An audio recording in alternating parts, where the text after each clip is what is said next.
नमस्कार, सगरमाथा प्राइम समाचारमा स्वागत छ। म केशव शर्मा। नमस्कार, म जयन्ती पुरासैनी। सबैभन्दा पहिले मुख्य समाचार। यस पटकको अन्तर्राष्ट्रिय महिला दिवस पनि औपचारिकतामै सीमित। महिला हिंसा विरुद्ध भाषण मात्रै सुनिए, कानुन कार्यान्वयनको पाटो दयनीय। सरकारले ल्याएको अध्यादेश पास हुन नदिन संसदमा धामी नाच देखाएको प्रधानमन्त्री ओलीको आरोप। अध्यादेश फेल गरेर देखाउन चुनौती। वन सम्बन्धी कानुनलाई सरलीकृत गर्दै किसान मैत्री बनाउने वन मन्त्रालयको आश्वासन। कानुनी झमेला हटाउने प्रतिबद्धता।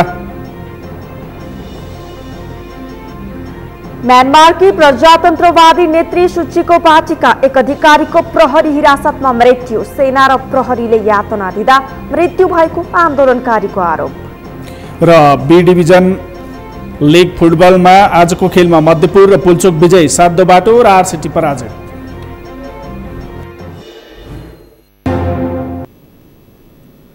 सगरमाथा प्राइम समाचार अब विस्तारमा। उपराष्ट्रपति नन्दबहादुर पुनले महिला हिंसाको अन्त्य नभएसम्म नेपाली समाज सभ्य र सुरक्षित बन्न नसक्ने बताउनु भएको छ। अन्तर्राष्ट्रिय श्रमिक महिला दिवसको अवसरमा नेपाल चेम्बर अफ कमर्सको महिला चेम्बरद्वारा आयोजित कार्यक्रमलाई सम्बोधन गर्दै उपराष्ट्रपति पुनले महिला हिंसाका घटनाहरू न्यूनीकरण हुन नसकेको र अपराधीहरू कानुनी दायरामा आउन नसकेकाले सबैले गम्भीरतापूर्वक सोच्ने बेला आएको बताउनु भयो। उहाँले महिला हिंसाका घटनाले दिदीबहिनीहरूले असुरक्षित महसुस गरिरहेको उल्लेख गर्दै महिला हिंसाको अन्त्य बिना सभ्य समाज र सुरक्षित बन्न नसक्ने बताउनु भएको हो। भने न्यूनीकरण हुन सकिरहेको छैन, यो ज्यादै दुःखको कुरा हो। ससाना बालबालिकाहरूको बलात्कारपछि हत्याका घटनामा अपेक्षाकृत न्यूनीकरण हुन सकिरहेको छैन। कतिपय घटनाका अपराधीहरू कानुनको दायरामा आउन सकिरहेका छैनन्। महिला हिंसाका अन्य घटनाहरू पनि थुप्रै घटिरहेका छन् र मानिसमा चेतनाको कमीका कारण हो या अपराधीहरूको पहिचान र उचित कानुनी कारबाही हुन नसक्दा यस्ता घटनाहरू घटिरहेका छन्। यसमा हामी सबैले गम्भीर भएर सोच्नुपर्ने अवस्था आएको छ। 21औं शताब्दीको यो सभ्य समाजलाई गिज्जाइरहेका महिला हिंसाका घटनाहरूले हाम्रा दिदीबहिनीहरूले असुरक्षित महसुस गरिरहनु भएको छ। उपराष्ट्रपति पुनले राज्यको हरेक निकायमा महिला सहभागिता बढिरहेको उल्लेख गर्दै यस उपलब्धिप्रति गर्व गर्न बाँकी उपलब्धिका लागि सचेत रहन समेत आग्रह गर्नुभयो। महिला सशक्तिकरणका लागि शिक्षा र आर्थिक आत्मनिर्भरता पहिलो पाटो रहेको भन्दै उहाँले देशको समृद्धिका लागि उद्यम क्षेत्रमा महिलाहरूको सहभागिता आवश्यक रहेको बताउनु भयो।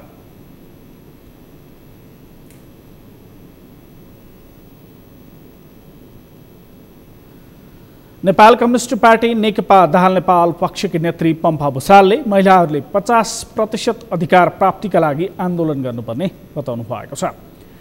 आज 111औं अन्तर्राष्ट्रिय श्रमिक महिला दिवसको सन्दर्भमा निराश रोबिउले आयोजना गरेको टेम्पो चालक महिला सम्मान कार्यक्रमलाई सम्बोधन गर्दै नेत्री भुसालले 50% भन्दा बढी सङ्ख्यामा रहेका महिलाहरूले सबै क्षेत्रमा 50% भन्दा बढी अधिकार प्राप्तिका निम्ति आन्दोलन गर्ने बताउनु भएको हो। संविधान तह महिलाहरूले धेरै अधिकार पाएको भए पनि कार्यान्वयनको चुनौती रहेको भन्दै उहाँले त्यसको कार्यान्वयनमा जोड दिनुभयो। 33% महिलाको समावेशितालाई निश्चित गर्दा 17% को महिला हो। अहिले हामी अन्तर्राष्ट्रिय श्रमिक महिला दिवस मनाउँदै गर्दा हामी 50% भन्दा बढी रहेका महिलाले 50% भन्दा बढी सबै क्षेत्रमा अवसर पाउनु पर्दछ। त्यसैले एकातिर पाएका अधिकारको कार्यान्वयन हो भने नपाएको अधिकारको निम्ति यो आन्दोलनलाई निरन्तरता दिने कुरा पनि हो। नेत्री भुसालले राजनैतिक अधिकारले मात्रै नपुग्ने भन्दै अधिकारको कार्यान्वयनको आधार आर्थिक समानता भएकाले महिलाहरूलाई आर्थिक रूपमा आत्मनिर्भर बनाउनु पर्नेमा जोड दिनुभयो। महिलालाई पैतृक सम्पत्तिमाथिको अधिकार सुनिश्चित गर्नुपर्ने, घरेलु कामलाई आर्थिक उत्पादनको काममा गणना गरिनुपर्ने, बेरोजगार महिलाहरूलाई भत्ता दिई संविधानले प्रदान गरेको अधिकारलाई सरकारले कार्यान्वयन गर्नुपर्ने उहाँको भनाइ छ। उत्पादनमा जोडिन्न, त्यसलाई आर्थिक उत्पादनको काममा गणना गरेर अनि त्यसको मूल्य बोध गराउने कुरा र रोजगारको ग्यारेन्टी र रोजगार दिन नसक्दा महिलाहरूलाई बेरोजगार भत्ता दिने, आम नेपाली जनतालाई जस्तै महिलाहरूलाई बेरोजगार भत्ता दिएर आत्मनिर्भर र स्वतन्त्र ढङ्गले अगाडि बढ्न सक्ने अधिकार जो संविधान र कानुनले गरेको छ, अब राज्य र सरकारले त्यसको कार्यान्वयन गर्नुपर्दछ। कार्यक्रममा अनिरा सुब्यूले टेम्पो चालक महिलाहरूलाई सम्मान गरेको छ। यस्तै गरी अन्तर्राष्ट्रिय श्रमिक महिला दिवसको अवसरमा देशभर विभिन्न कार्यक्रमहरू आयोजना गरिएका छन्। अन्तर्राष्ट्रिय श्रमिक महिला दिवसकै अवसरमा ललितपुर महानगरपालिका, नेपाल साइकल सोसाइटी र रोटरी क्लब अफ पाटनले साइकल र्याली गरेका छन्। विभिन्न जनचेतनामूलक पर्चा पम्पलेट टाँसेर कुदेका साइकलले पाटन नगर परिक्रमा गरेको थियो।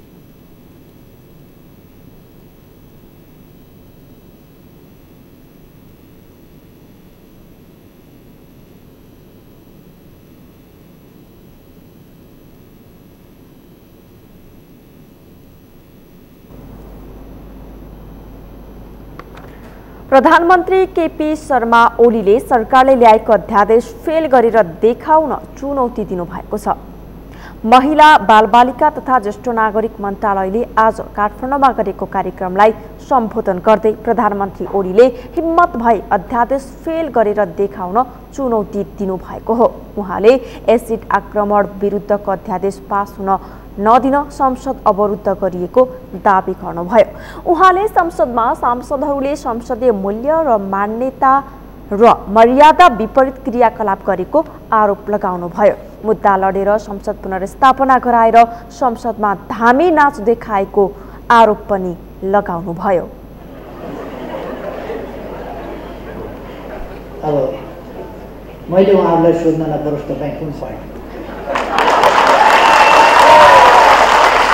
उहाँले मलाई नेकपाको साधारण सदस्यबाट पनि निकाल्नु भएको थियो। म साधारण सदस्य पनि होइन नेकपा। अदालतले भन्नु म कुन पार्टीको सदस्य हो, कुन पार्टीको अध्यक्ष। अदालतले भनेको पनि नसुन्ने लक्ष्मीप्रसाद देवकोटाले भने जस्तो दर्शन किन्तु कहीँ दिँदैन, चर्म चर्चुले पारा देख्नै नसक्ने, देख्नै नखोज्ने, आँखा भर्के हो, कान भर्के गर्ने, सुन्नै नसक्ने। त्यो जन्मदैको दोष पनि होइन, कुनै रोग बिमारको दोष होइन, तर सुनिराखेको छ तर पनि सुन्दैन, देखिराखेको छ कहीँ पनि देख्दैन। अब हुँदा हुँदा प्रधानमन्त्री कुन पार्टीको हो जानकारी सर्वोच्च अदालतमा सोध्न जान्छ।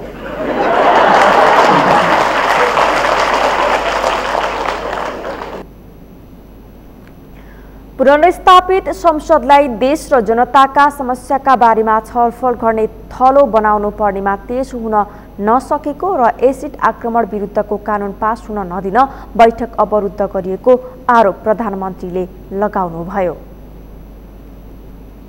जान्थ्यो देश चुनावपछि एउटा राम्रो सरकार बन्छ, त्यसलाई रोके मुद्दा हालेर। अनि संसद पुनर्स्थापना किन गरिरहेछ भन्दा उफ्रिन, नारा लाउन, कराउन, अध्यादेश पेश गर्न नदिन, एसिड आक्रमणका विरुद्धको कानुन पास गर्न नदिन, त्यसका लागि पो बोलाएको रहेछ। संसद पुनर्स्थापना भयो, ठिक छ, अदालतको आदेशमा हामी मान्छौँ, पुनर्स्थापना भयो। अब पुनर्स्थापित संसदलाई देशका समस्याका बारेमा, जनताका समस्याका बारेमा छलफल गर्ने थलो बनाऊ, ती समस्याको समाधान कसरी गर्ने त्यसको छलफल गर्ने थलो बनाऊ। छलफल गर्दा माननीय भनेर अगाडि लेखेको हुन्छ, माननीय भनेर लेखिए जस्तै, माननीयले बोल्ने भाषा जस्तै बोलेर छलफल गरौँ। प्रधानमन्त्री ओलीले सर्वोच्च अदालतको आदेशबाटै आफू कुन दलको हो भन्ने स्पष्ट भइसकेको भन्दै उहाँले आफूलाई कुन पार्टीको हो भनेर प्रश्न गर्ने सांसदलाई सर्वोच्च अदालतलाई सोध्न आग्रह गर्नुभयो।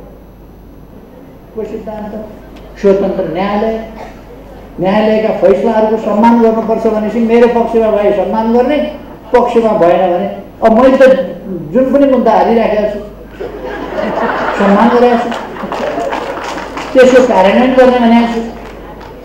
मैले प्रतिनिधि सभा विघटन गरेँ, दुर्दिन देख्नु थियो, पुनर्स्थापित गरेँ। प्रतिनिधि सभा पुनर्स्थापना भयो, चुनावमा जाने बेलामा नाराजु हेर्नुहोस् त, एकातिर एक थरी गुरुर कुद्छन्, अर्को थरी गुरुर बाहिर निस्किन्छन्, अर्को थरी नारा लाउँछन्। संसदको हालत हेर्नुहोस् त, पहिलो घाँसै झिँगा पऱ्यो हेर्नुहोस् त, प्रथम घाँसै मुख्य पहिलो घाँस। मुलुकमा स्थायित्व कायम गर्नका लागि आफूले प्रतिनिधि सभा विघटन गरेर चुनावमा गएको दोहोर्याउँदै प्रधानमन्त्री ओलीले पुनः स्थापन भए पनि दूर दिन सुरु भएको टिप्पणी गर्नुभयो।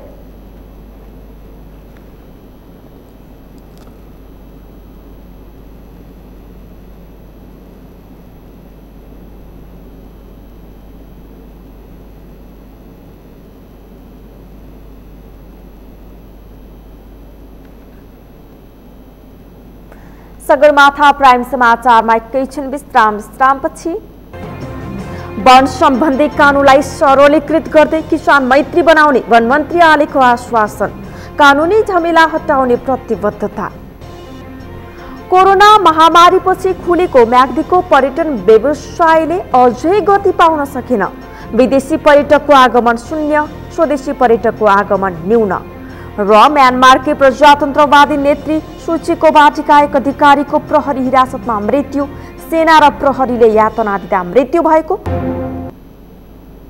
विश्रामपछि सगरमाथा प्राइम समाचारमा पुनः स्वागत छ। अब बाँकी समाचार। उप प्रधानमन्त्री एवं रक्षा मन्त्री ईश्वर पोखरेलले विचार, संगठन र नेतृत्वको ख्याल नगरी पार्टी एकता गरिएकाले समस्या भएको बताउनु भएको छ।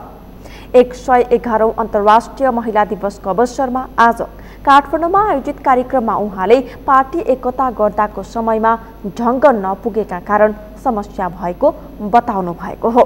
विचार, संगठन र नेतृत्व भन्दा पनि चुनावमा बहुमत ल्याउने विषयलाई मात्रै प्राथमिकतामा राखेकाले अहिले समस्या भएको उहाँको भनाइ थियो। आइतबारको सर्वोच्च अदालतको फैसलापछि एकीकृत पार्टीहरूको अवस्था 2075 साल जेठ 3 गते अगाडिको अवस्थामा पुगेको उल्लेख गर्दै उहाँले अब नेकपा एमाले विचार, संगठन अनि योग्य नेतृत्व राखेर नयाँ ढङ्गले पार्टी एकतालाई अघि बढाउने बताउनुभयो।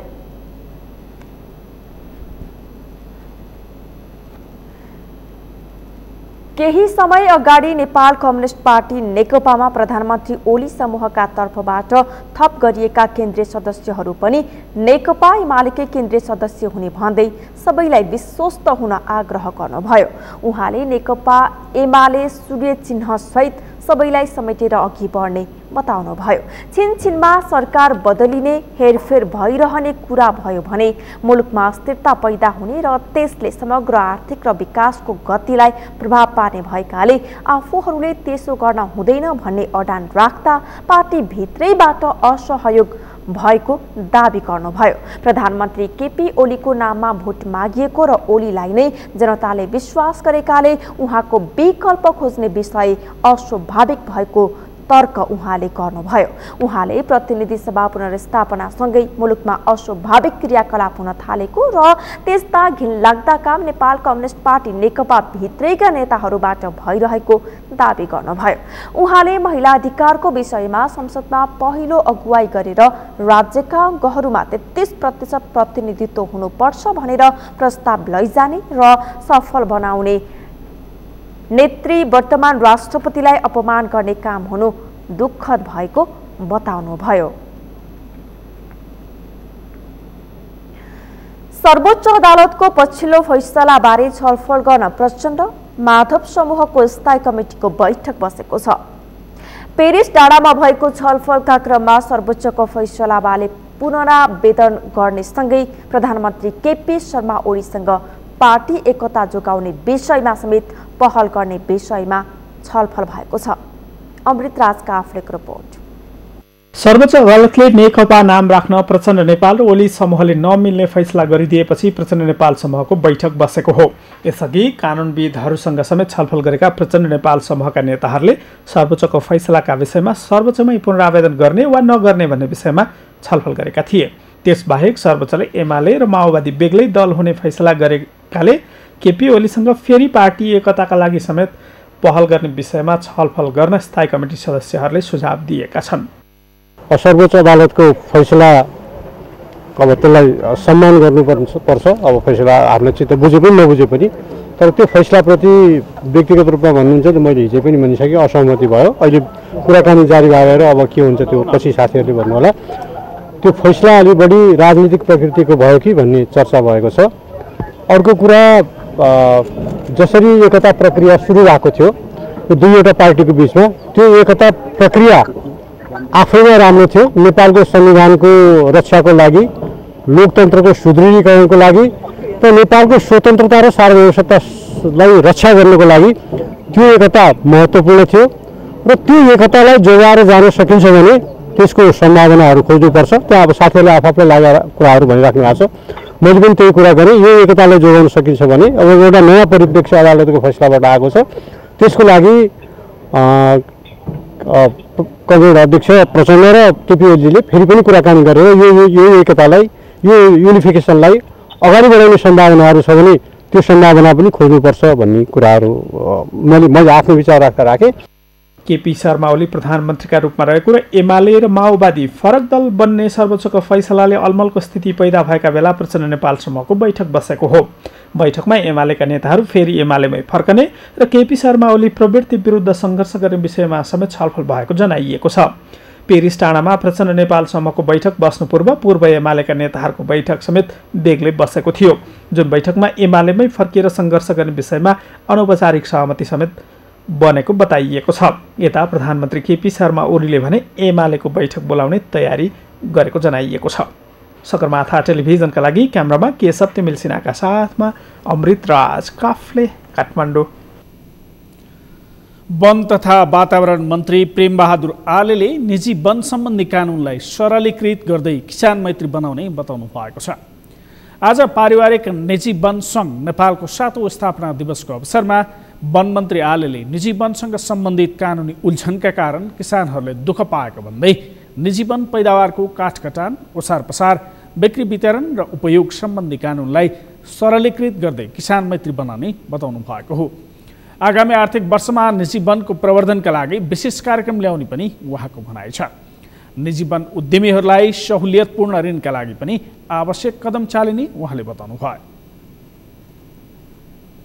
बिक्री वितरण तथा उपयोग सम्बन्धीको कानुन व्यवस्थापनलाई थप सरलीकृत गर्दै किसान मैत्री बनाउन म पहल कदमी लिनेछु। आगामी दिनमा निजी वन हुर्काउँदा कसैले दुःख नपाउने गरी कानुनी प्रक्रियाहरूलाई व्यवहारिक बनाइनेछ र निजी वनबाट बढीभन्दा बढी मानिसहरू लाभान्वित हुने अवस्था सिर्जना गरिनेछ। आर्थिक वर्षको बजेट तथा कार्यक्रममा सरकारले निजी वनको प्रवर्धन विशेष कार्यक्रम ल्याउने विश्वास समेत म दिलाउन चाहन्छु।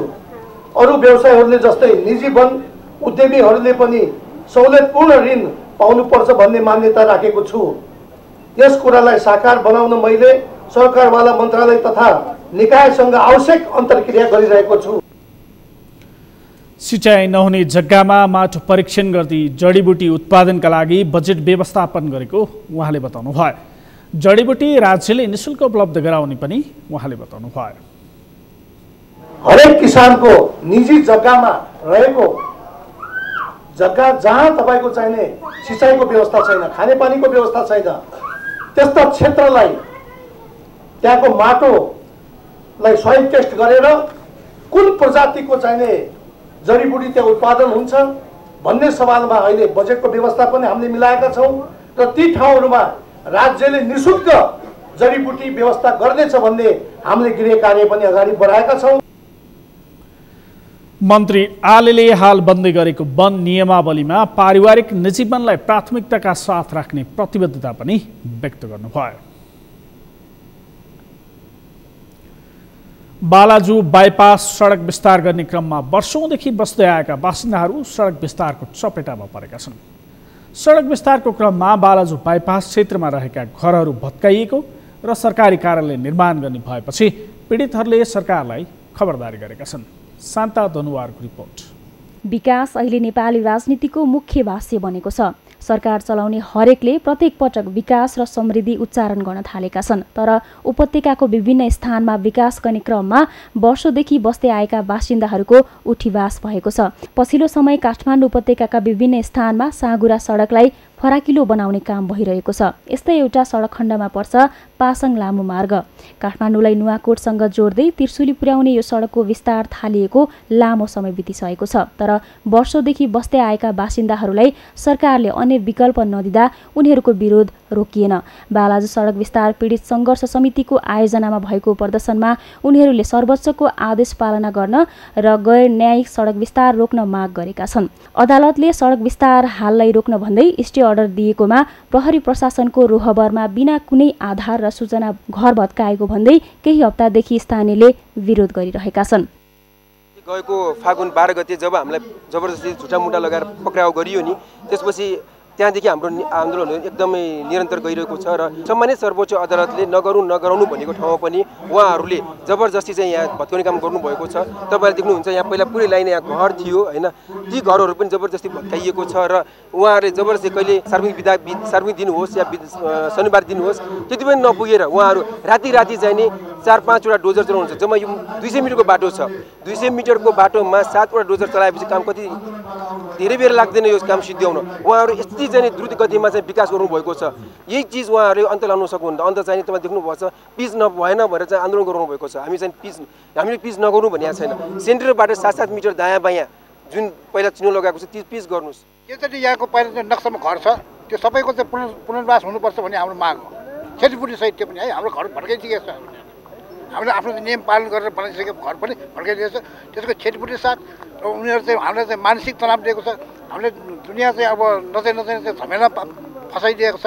अस्ति पनि लगेर हामीलाई चाहिँ हिरासतमा लगेर ठुन्डिएको छ होइन। यो हाम्रो चाहिँ क्षतिपूर्ति भएको सबै चाहिँ भरताल गर्नुपर्छ भन्ने हाम्रो माग हो। बाइपास क्षेत्रमा घर हुने स्थानीयले उचित क्षतिपूर्तिको मागसहित अदालतमा मुद्दा दायर गरेका थिए। यस्तै सडकको दायाँ बायाँ बराबर जग्गा लिनुपर्नेमा बायाँपट्टि मात्रै जग्गा लिएर सरकारले आफूहरूलाई विस्थापित गराउन खोजेको उनीहरूको आरोप छ। 2026 सालदेखि हामी चाहिँ बसोबास गरेर आएको, हामी त्यसै बसेको पनि होइन। पहिले पञ्चायत कालमा प्रधान पञ्चले नगरपालिका पनि भएन, गाउँपालिका हुँदाखेरि प्रधान पञ्चसँग सिफारिसमा चाहिँ हामी बसेका हौँ र हामीलाई चाहिँ मुद्दा 27 सालमा मुद्दा लगायो। मुद्दा लगाउँदाखेरि हामीले 30 सालमा चाहिँ हामीले चाहिँ जितेको प्रमाण पनि हामीसँग छ। नगरपालिका जन्मियो 2033 सालमा नगरपालिका जन्मियो। हामी चाहिँ बसेर आएको 2026 सालमा भन्दाखेरि हामीले अतिक्रमण गर्यो कि उनीहरूले अतिक्रमण गर्यो भन्ने कुरा चाहिँ यो स्पष्ट पारिदिनु होला। एउटा नगरपालिकाले हामीलाई लगाएको चार्ज अतिक्रमणकारी भनेर बिल्ला लगाएको चार्ज, हामी अतिक्रमणकारी होइन, हामी सोभाषी हौँ। अबको हाम्रो कदम भनेको चाहिँ अब हामी हिंसात्मक द्वन्द्व गरेर सरकारसँग लड्न त सक्दैनौँ। हामी यही शान्तिपूर्ण तरिकाले कसरी हुन्छ आफ्नो न्याय र हकको लागि निरन्तर चाहे सडकबाट होस् चाहे कानुनलाई गुहारेर होस् यसरी नै हामी लडिरहन्छौँ आफ्नो हक नपाएसम्म। 2070 यता 39वटा घर टहरा भत्काइसकेको पीडितको भनाइ छ। उनीहरूले सरकारसँग पटक पटक क्षतिपूर्तिको माग गरेका छन्। बृहत नागरिक आन्दोलन, उपत्यकाव्यापी सडक विस्तार पीडित सङ्घर्ष समिति लगायतका समूहले सरकारको ध्यानआकर्षण गराउन खबरदारी सभाको आयोजना गरेका छन्। विकासका नाममा भइरहेका पछिल्ला वितण्डलाई जानकारहरू भने भौगोलिक आवश्यकताबाट निम्तिएको समस्या भन्दा पनि नेताहरूको आकांक्षा र आवश्यकताले निम्ति आएको समस्या भनिरहेका छन्। सगरमाथा टेलिभिजनका लागि क्यामेरामा सुरेन्द्र राउतका साथ शान्ता दनुवार, काठमाडौँ। विश्वव्यापी महामारीको रूपमा फैलिएको कोरोना भाइरस रोकथामका लागि गत चैत महिनादेखि गरिएको लकडाउन खुलेपछि धेरै क्षेत्र पुरानै लयमा फर्किन थालेका छन्। तर म्याग्दीको पर्यटन व्यवसाय भने अझै सुस्ताएको छ। चहलपहल बढेको भए पनि पर्यटन व्यवसाय पुरानै लयमा फर्कन सकेको छैन। म्याग्दीबाट सन्तोष गौतमको रिपोर्ट। सिजन सुरु भए पनि हिमाली जिल्ला म्याग्दीका पर्यटकीय स्थल सुनसान छन्। विगतका वर्षमा पर्यटकले भरिभरा हुने पर्यटकीय स्थल र त्यहाँका होटलमा यसपालि फागुन सकिने लाग्दा फाटाफुटा आएका पाहुना मात्र भेटिन्छन्। बेनी नगरपालिका 4 को सिङ्गा तातेपानी कुण्ड बाहेकका म्याग्दीका पर्यटकीय स्थलहरू पुरानो लयमा फर्कन सकेका छैनन्। विदेशी पर्यटकको आगमन शून्य जस्तै छ।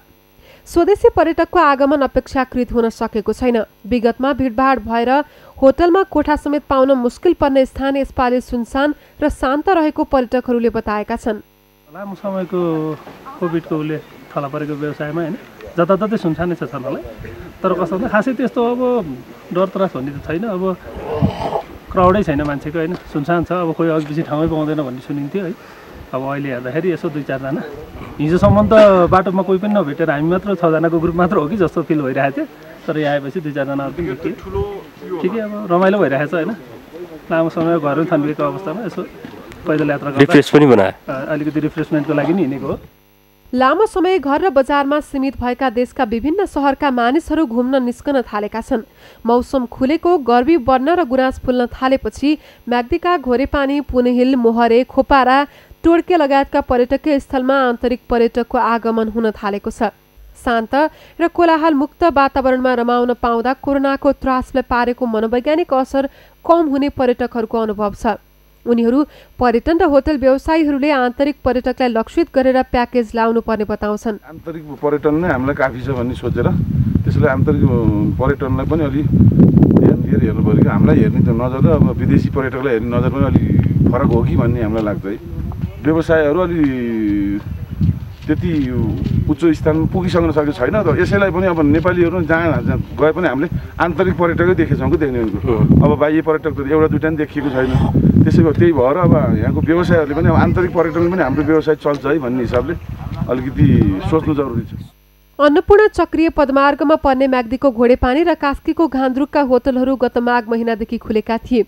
मुस्ताङमा पनि मध्य माघदेखि पाहुनाको भ्रमणलाई खुलाइएको थियो। कोरोनाले विश्व अर्थतन्त्र नै प्रभावित भएको अवस्थामा विदेशी पर्यटक अझै भ्रमणमा आउन सकेका छैनन्।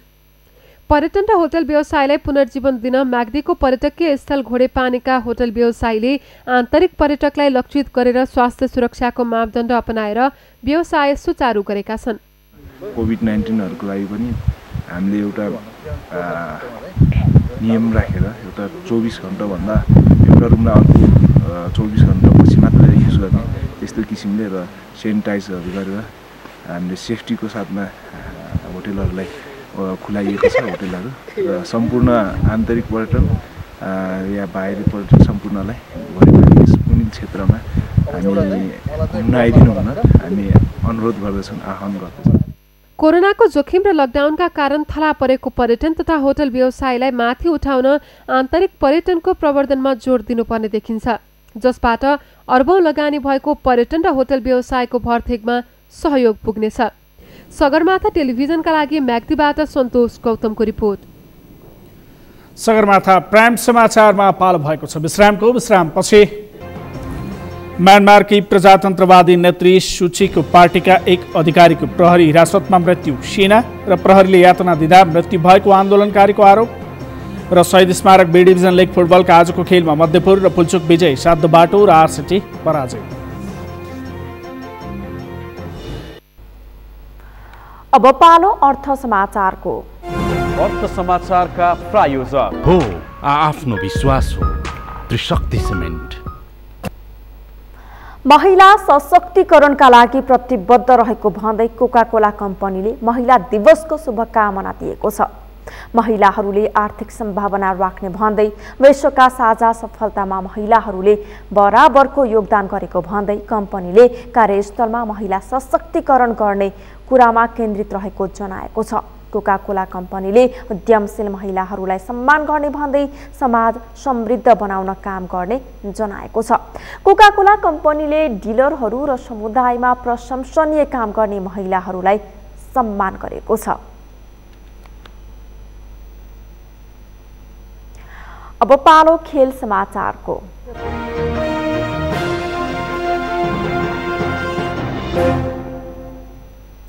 शहीद स्मारक बी डिभिजन लिग फुटबलमा शीर्ष स्थानको साब्दोबाटो युथ क्लबले पहिलो हार बेहोरेको छ।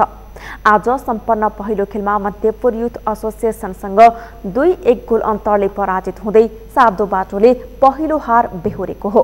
एन्फा कम्प्लेक्स साब्दोबाटोमा मध्यपुरलाई जित दिलाउन कैलाश लामिछाने खत्री र सन्नी लामाले 1-1 गोल गरे।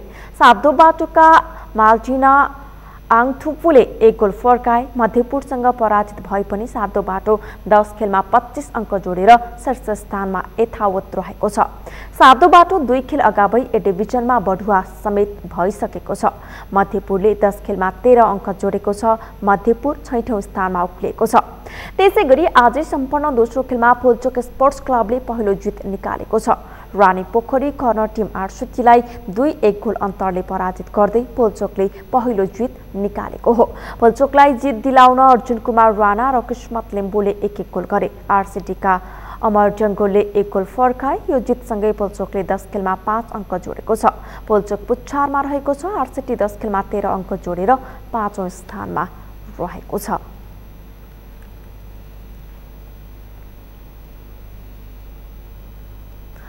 विभागीय टिम त्रिभुवन आर्मी क्लबले पहिलो संस्करणको काठमाडौँ मेयर कप 1 दिवसीय पुरुष क्रिकेट प्रतियोगितामा पहिलो जित दर्ता गरेको छ। टियु क्रिकेट मैदानमा आज भएको खेलमा काठमाडौँ मेयर 11लाई 5 विकेटले पराजित गर्दै आर्मीले पहिलो जित निकालेको हो। काठमाडौँले दिएको 156 रनको लक्ष्य आर्मीले 23 ओभर 5 बलमा 5 विकेट गुमाएर पूरा गर्यो। आर्मीको जितमा सोमपाल कामीले 80 रनको अर्धशतकीय इनिङ्स खेले। प्लेयर अफ द म्याच बनेका उनले 51 बलमा 9 चौका र 6 छक्का प्रहार गरे। त्यस्तै कुशल मल्लले 23 रन जोड्दा भीम स्वार्कीले 16 रन बनाए।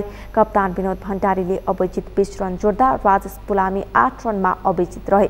काठमाडौँका सन्दीप लामिछाने र विपिन खत्रीले 2-2 विकेट लिए। त्यसअघि टस हारेर पहिले ब्याटिङ गरेको काठमाडौँले 42 ओभर 1 बलमा अल आउट हुँदै 155 रन बनाएको थियो।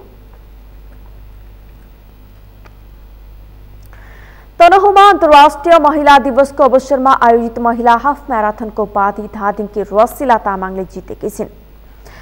महिला दिवसको अवसरमा तनहुँको व्यास नगरपालिकाले हाफ म्याराथनको आयोजना गरेको हो। दमौलीको धार्मिक पर्यटकीय स्थल व्यास गुफादेखि ऐतिहासिक स्थल तनहुँसुरसम्मको 21 किलोमिटर दूरी 1 घण्टा 49 मिनटमा पार गर्दै रसिलाले उपाधि जितेकी हुन्। खोटाङकी प्रिया राईले 1 घण्टा 49 मिनट 1 सेकेन्डमा पार गर्दै दोस्रो र 1 घण्टा 55 मिनट 32 सेकेन्डमा दूरी पार गर्दै पोखराकी अनिता राई तेस्रो भइन्। प्रतियोगितामा 56 धावकको सहभागिता रहेको थियो। यो सँगै हामी सगरमाथा प्राइम समाचारको अन्त्यमा छौं। अन्त्यमा मुख्य समाचार फेरि एकपटक। यस पटकको अन्तर्राष्ट्रिय महिला दिवस पनि औपचारिकतामै सीमित। महिला हिंसा विरुद्ध भाषण मात्रै सुनिए। कानुन कार्यान्वयनको पाटो दयनीय। सरकारले ल्याएको अध्यादेश पास हुन नदिन संसदमा धामी नाच देखाएको प्रधानमन्त्री ओलीको आरोप। अध्यादेश फेल गरेर देखाउन चुनौती। वन सम्बन्धी कानुनलाई सरलीकृत गर्दै किसान मैत्री बनाउने वन मन्त्री आलेको आश्वासन। कानुनी झमेला हटाउने प्रतिबद्धता। म्यानमारकी प्रजातन्त्रवादी नेत्री सूचीको पार्टीका एक अधिकारीको प्रहरी हिरासतमा मृत्यु। सेना र प्रहरीले यातना दिँदा मृत्यु भएको आन्दोलनकारीको आरोप। र शहीद स्मारक बी डिभिजन लिग फुटबलका आजको खेलमा मध्यपुर र पोल्चोक विजयी, सातो बाटो र आरसीटी पराजित।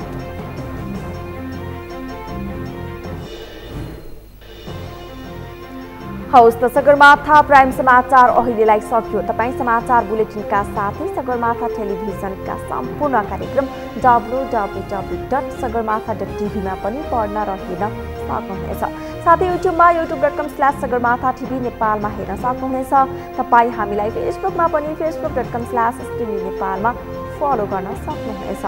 समाचारको शिखर, नेपालको गौरव, नेपालको पहिलो न्युज च्यानल सगरमाथा टेलिभिजन हेर्दै गर्नुहोला। नमस्कार। नमस्कार।